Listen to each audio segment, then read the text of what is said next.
Oui, alors moi j'étais musulmane il y a encore 2 mois et demi. Waouh.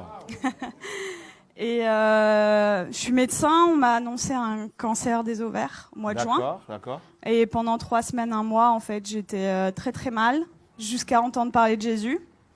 Quoi, j'en avais déjà entendu parler, mais là j'ai été vraiment touchée sur une vidéo comme ça un soir chez moi. Et donc je me suis intéressée à cette personne et en fait j'avais pleuré pendant 3 semaines de tristesse et là je pleurais d'amour. Wow. Et je comprenais pas. Donc j'ai regardé beaucoup de vidéos témoignages sur Jésus et le soir même, c'était le 11 juillet de cette année 2018, Wow. je me suis mise à genoux dans ma chambre pour la première fois de ma vie devant Dieu et j'ai supplié pendant 20 minutes, Jésus, si tu existes vraiment, moi ça me suffit pas d'entendre parler de toi, je veux te voir. Et je veux te voir d'une façon que plus jamais de ma vie je vais douter de toi. Et en fait, pendant 20 minutes, j'ai attendu, j'ai supplié à genoux. Et il s'est rien passé, je suis retournée dans mon lit. Et là, j'ai entendu une voix qui me disait « Retourne-toi ». Et j'ai fait ma rebelle. J'ai dit « Mais il n'y a rien, il y a un mur blanc derrière moi ». Et j'ai entendu une deuxième fois « Retourne-toi » de façon très forte. Et là, je me suis retournée. Et en fait, au-dessus de mon lit, j'ai fait plusieurs pas de recul parce qu'il y avait la tête de Jésus, en fait. Wow. Et énorme. Et en fait, dans ses yeux, ses yeux sont pas comme les nôtres, en fait. Il n'y a pas un cercle, quoi. Il y a tous les univers dans ses yeux. Et en fait, il m'a regardé, il m'a transpercé le cœur. Et en fait, là, j'ai une urgence intérieure qui, pour une musulmane, est incompréhensible. C'est-à-dire que c'est pas venu de mon mental. Je devais me faire baptiser le plus vite possible. Donc le lendemain, j'ai cherché partout où me faire baptiser. J'ai regardé des églises sur Internet. J'étais devant des églises, j'étais là postée. C'était le 12 juillet. Et ça parlait pas à mon cœur. Je disais non, non, non. Les catholiques, les protestants, non, non, non. Et à la fin de la journée, j'ai dit à Jésus, tu m'as donné cette envie-là, donc guide-moi. Et donc il m'a guidée en fait vers des personnes qui font des baptêmes dans des lacs, des piscines, des trucs. Et donc j'ai été baptisée le 13 juillet 2018. Et là, j'ai vraiment vu, parce que en fait, je suis médecin psychiatre, addictologue, et je croyais pas trop aux esprits, tout ça. Et là, j'ai vu des esprits sortir de moi, etc. Wow. Donc j'ai dit.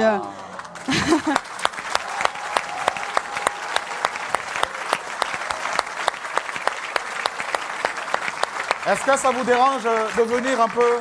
Hein? Ça vous dérange de venir? De quoi? Est-ce que vous pouvez venir? C'est possible? Ah oui, je peux. Mais là, c'est... Quand on parle de Jésus ici, là... Wow! Jésus! Attends. Merveilleux, merveilleux, Dieu pour moi, tout-puissant, créateur, prince de la paix. Il me sauve, il me garde en lui à jamais. Merveilleux, mon sauveur, mon Dieu, mon... Wow!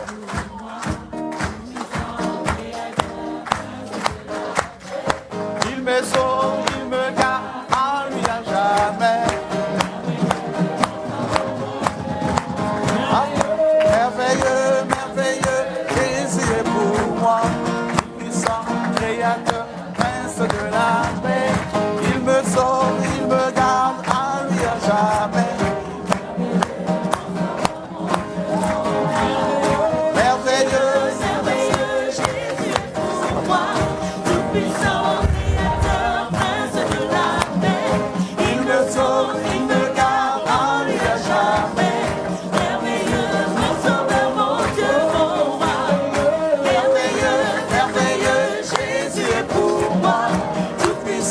Créateur, prince de la paix, il me sauve, il me garde en lui à jamais.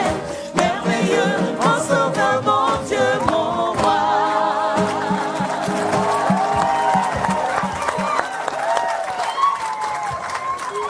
Wow. Donc je continue. Donc là, j'ai vu des esprits sortir de moi et je rentre chez moi, c'était le 13 juillet.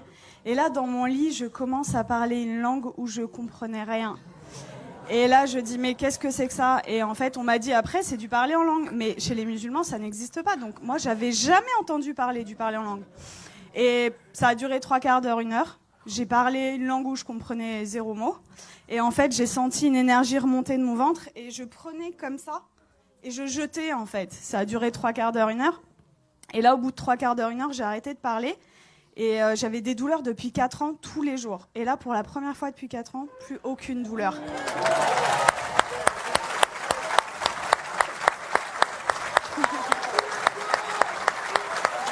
Wow.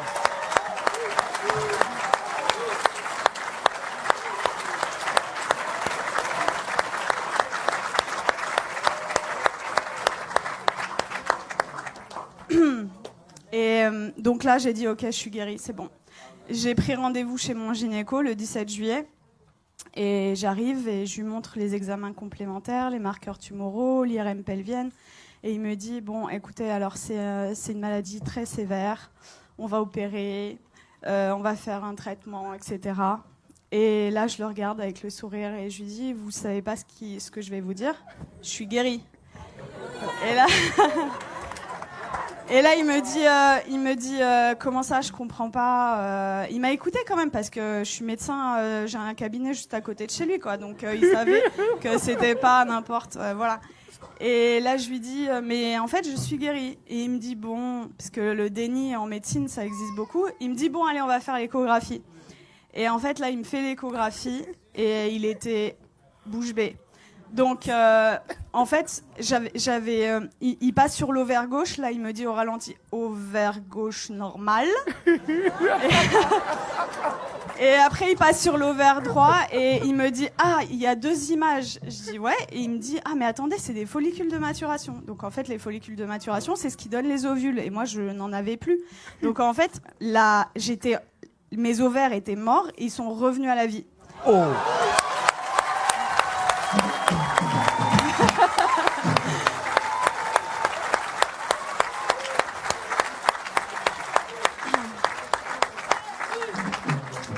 Et là, il retire la sonde et il me dit, vous vous rhabillez, vous allez m'expliquer ce qui s'est passé. Et du coup, je lui raconte en gros que j'ai rencontré Jésus 6 jours avant, qu'il m'a guéri et tout. Et il me dit, bon, écoutez-moi bien. Moi, je crois en Dieu, donc je pense que c'est possible. Je suis juive, donc je pense que c'est possible. Mais vous êtes médecin, attention, gardez ça pour vous. Et là, je lui ai dit, j'ai rigolé. Je lui ai dit, c'est impossible. Je lui ai dit, je veux que le monde entier...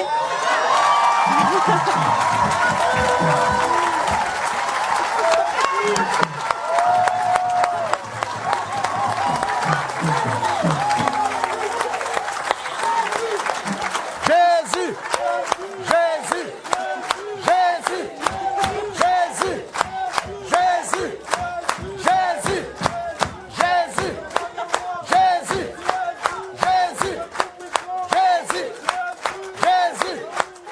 Jésus, Jésus, Jésus,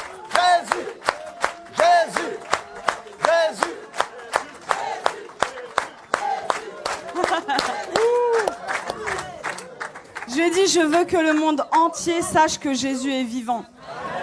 Et il m'a dit, bon, ok. Et il m'a fait mon compte-rendu d'échographie, qui était normal. C'était un plaisir pur. Et il me le rend. Et là, il me dit, est-ce que je peux vous faire la bise au lieu de me serrer la main? Je dis, bien sûr. Et il me prend le visage et il me dit que Dieu vous garde. Et en fait, ce que je raconte partout autour de moi, c'est... Tout à l'heure, le frère disait que vous aviez vécu au Cameroun l'acte des apôtres. En fait, c'est ce que je vis tous les jours, quoi. Et c'est-à-dire que je travaillais que en cabinet. Le Seigneur m'a amené à travailler à l'hôpital, aux urgences. Et en fait, je vois des cas psychiatriques sévères. Et ma première garde après mon baptême, les infirmiers, le geste qu'ils ont fait le plus dans la nuit, c'était ça. Ils y croyaient pas, en fait. Il y avait que des miracles. Toute la nuit. Ils ont pas compris.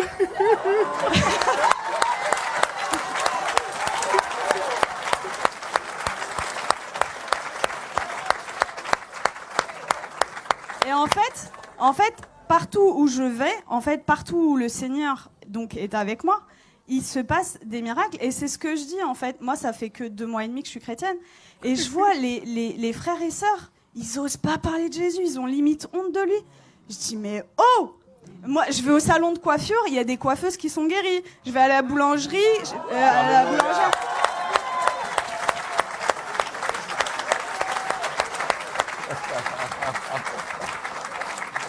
En fait, j'aime beaucoup cette expression. En fait, je dis que le Seigneur, c'est l'antidote à tout. Et le monde entier a le poison. C'est-à-dire qu'ils connaissent pas Jésus. Moi, j'ai 33 ans. J'ai attendu 33 ans pour qu'on me parle de Jésus. Mais attendez, mais moi, j'aurais voulu que quelqu'un vienne me parler de Jésus. Vienne me dire, mais attends, la solution à tous tes problèmes, ton malheur et tout, c'est Jésus la solution. Mais personne autour de moi. J'avais aucun chrétien autour de moi. Donc, dans ma famille, ils sont tous musulmans et quelques personnes athées. Et en fait, ils comprennent pas du tout ce qui se passe. Mais juste, je voulais vous dire que je vis des miracles tous les jours. Tous les jours, c'est des prodiges de Dieu. Je vais vous raconter juste, il y a quelques jours, ce qui s'est passé parce que je dois choisir et je peux pas tout vous raconter. Donc, il y a ma famille qui était en Algérie pendant tout l'été. Ils sont rentrés et il y a mon oncle, en fait. Il a de l'arthrose sévère au genou. Et je suis arrivée, j'ai raconté ce qui s'était passé cet été, et ils m'ont dit, ouais, c'est bon, t'arrêtes de nous parler de Jésus. Déjà, ils ont été tolérants, ils ont accepté d'écouter. Et là, je vois, en fait, mon oncle, il boite, il a de l'arthrose. Et là, je lui dis, tonton, est-ce que je peux prier pour toi? Il me dit non. Et ma tante, elle lui dit, bah, pourquoi, qu'est-ce que t'as à perdre? On va voir si ce qu'elle dit est vrai. Je dis, ok. Et là, le Seigneur m'a donné le verset, vous savez, où il ressuscite une femme et il fait sortir tout le monde, en fait. Donc, en fait, j'ai pris mon oncle, je l'ai sorti du salon, et j'ai prié pour lui. Et en fait, je lui dis, t'as mal à combien? Il me dit, à 7 sur 10. Il boitait. Et donc, je prie le Seigneur, et le Seigneur le guérit. Il me dit, mais j'ai plus mal du tout. Et là, il commence à courir dans toute la maison.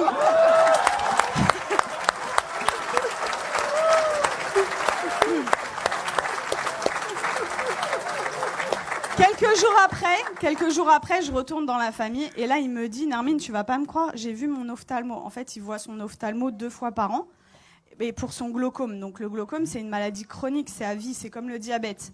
Et il me dit, l'ophtalmo, il a pas compris, j'ai plus de glaucome.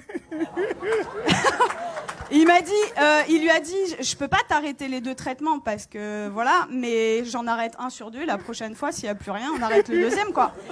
Et donc ça, c'était mon oncle et mon père qui a 80 ans, musulman depuis 80 ans. Wow. J'ai été le voir, ça faisait très longtemps que j'étais pas allée le voir, au moins 6 mois, 1 an.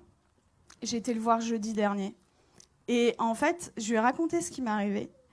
Il a été guéri, j'ai prié pour lui, il a été guéri de ses acouphènes, c'est des bourdonnements. Il avait depuis 10 ans, plus d'acouphènes. Il avait mal au dos, il pouvait pas sortir sans ceinture. Plus de ceinture, je l'ai sorti sans ceinture. Il voyait double, il avait une diplopie. Il voyait double quand il mettait pas ses lunettes. Plus de diplopie. Et là, au bout de 2 heures, il me dit, c'est bon, je me donne à lui.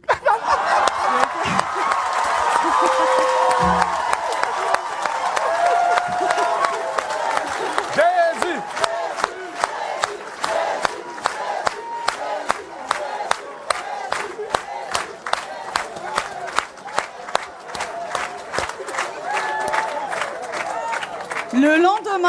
Le lendemain, donc c'était vendredi là, non, c'était pas hier, c'était vendredi dernier.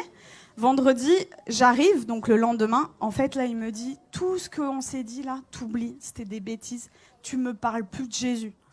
J'étais choquée. Je dis bon, ok. Et là, dans ma tête, au bout de 2 minutes, je dis non, ça va pas se passer comme ça. Et ça, vraiment, les frères et sœurs, c'est un truc hyper important. Vous priez, mais il faut proclamer aussi ce qui est écrit dans la parole. Et donc, dans ma tête, j'ai dit, je proclame qu'il appartient à Jésus. Je proclame qu'il appartient à Jésus. Et donc, j'ai proclamé.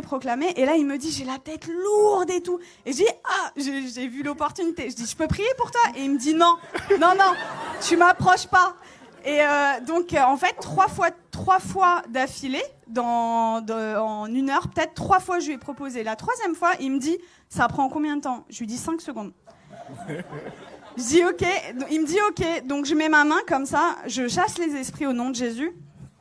Et là, il éternue, mais de façon disproportionnée. Et là, il me regarde et il me dit, c'est parti. Je dis, ah ouais? Et il me dit, tu crois que ça a un rapport avec ta prière? Je dis, bah totalement. Et du coup, on est reparti à parler de Jésus. Je l'ai sorti, on est parti manger ensemble. Ça faisait 20 ans, ça faisait 20 ans qu'on n'était pas sortis ensemble. Et en fait, je lui ai parlé du baptême dans l'après-midi. Et dans l'après-midi, il me dit « Ok, je suis OK pour être baptisée. » Donc là, j'étais là. J'ai dit « Je vais te baptiser dans ma baignoire. » Mais je voulais pas le faire toute seule. Donc j'ai écrit à des frères et tout. « Oh, mon père, il veut se faire baptiser. » Qui sait ? Et du coup, j'ai un frère qui est venu. Et à 21h, vendredi dernier, j'ai baptisé mon père.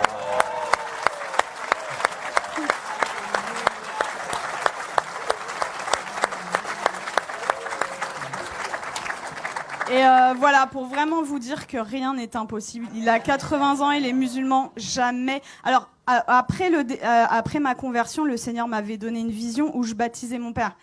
Je disais, OK, Seigneur, mais waouh. Et en fait, ça s'est passé, quoi. Donc, vraiment, ne perdez pas espoir avec vos familles. Tout est possible. Pour nous, c'est impossible, mais pour le Seigneur, c'est possible. Et voilà, vraiment, votre vie, ça devrait ressembler au lac des apôtres, quoi.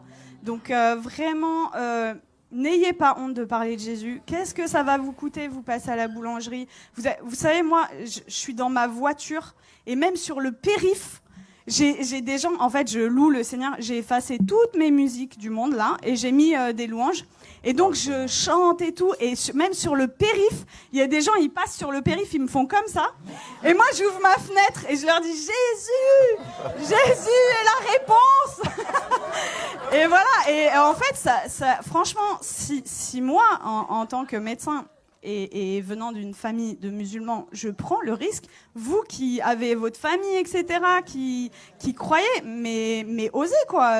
Parler de Jésus tout le temps, parce que... Voilà. J'ai une image qui m'était venue, c'est limite non-assistance à personne en danger, en fait, de pas parler de Jésus. C'est l'antidote des antidotes à tout. Et vraiment, quand vous découvrez un antidote et que quelqu'un en face de vous a le poison, ben vous gardez pas l'antidote pour vous, quoi. C'est égoïste. Donc il faut le partager.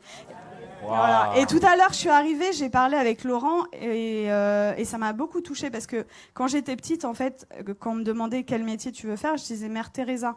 Et dans une famille musulmane, vous imaginez, et ils m'ont dit non, ça va pas être possible. Non, tu vas changer, tu changes. Et du coup, j'ai dit bon bah ok, je veux être médecin. Et en fait, c'est incroyable comment le Seigneur il est en train d'organiser les choses. Et du coup, quand Laurent m'a parlé d'orphelinat tout à l'heure, je sens que j'ai un appel fort Amen. Pour ça. Et voilà, on verra comment le Seigneur fait les choses. Mais voilà, Dieu vous aime beaucoup et croyez. Alléluia.